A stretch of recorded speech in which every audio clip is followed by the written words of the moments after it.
Today I'm showing off this OpenGL demo involving lighting and materials. As you can see here, we have a world where we just have a simple box with one color, and as the light moves around, you can see it reflects and lights up different parts of it. It's pretty simple, but the way we do this is most of it's done in the vertex and fragment shaders, so we'll get to those, and that'll be most of the video, but we basically set these four properties for the material. So the ambient, the diffuse, the specular, and the shininess. So the shininess is that kind of like circle, that like reflection you see on it. Well, let's see if we can get a good. Actually, it would be easier to show off if we disable camera movement. So this moves the light position. So if we turn that off, the camera will stop moving. So specular is that reflection you can see on the surface. Ambient is the color when no light's directly shining on it, so this back part here. And then diffuse is the part that is shined on by the light, just this flat color. And then each of these have a value, and that's just the color. And then down here we have the light color, which right now is white, but if we turn these on, it will change the color of the light, which will also change the color of what we see in the cube. So if we do this, we can see as the light changes, so will the color of the material. They don't directly match because, of course, the material has its own base color. Alright, so if we look into the code of how we do this, we set all those values, but the main thing is in the vertex shader and the fragment shader. So in here we take position and normal for each of the vertex points, and a normal is basically just what side it is. So as you can see here, these are all negative 0.5, so that's one side of a cube, so it's negative 1. Where is it over here? And then we view projection model, that just makes it, that's how we do 3D graphics. We take in a light position, and then we spit out normal, frag position, and light position. And then when we, in the main code, we first set the position equal to projection times view times model times the position, and this puts in the world. And we set the normal equal to the transpose of the inverse of view times model times the normal.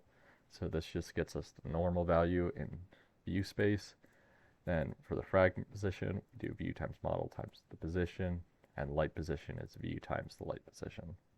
It's fairly simple. And then in the fragment shader, we have two structs. So we have a material and a light. So the material takes in ambient, diffuse, specular, and shininess, and that's what we showed off over here. Where was it? Down here. And then the light takes a position, an ambient, a diffuse, and a specular too. We take in the three values from here.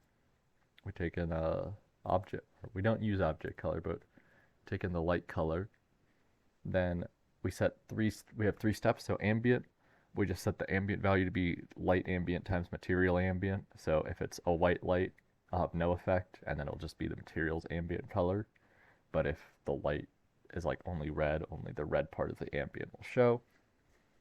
Then diffuse, we normalize the normal value, that's norm, and we get a light dir, which is the position minus the frag position, and then we do diff, where we take a max dot of norm and light dir, and then the diffuse is light dot diffuse times diff times material dot diffuse.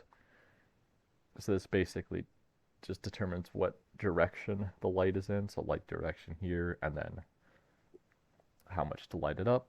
And then specular, you normalize negative frag position for a view direction, a reflect directions, negative light dir, and norm. We get a spec, which is power, max dot, view dir, reflection dir, 0.0, and then the shininess. So this basically just gets the view dir and the reflection dir, and then makes it a little dot. And then the shininess is what power it is, so the smaller it is, the more like faint it will be, and the brighter it is. So like I could show you. So right now we're at 0.2, but if we just get rid of this, like we go 0.001 or something,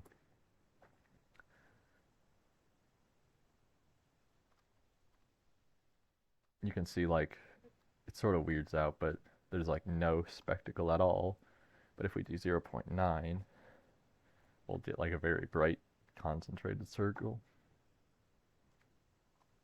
See? And then at the end, we set the frag color equal to a vector 4 of all three of those added together, and then 1.f. And that's how we get the results there. Now, if you enjoyed this video and want to learn a little more about how we got to this point, click on this video here where I show off the very basic steps of setting up lighting. And until next time, see you.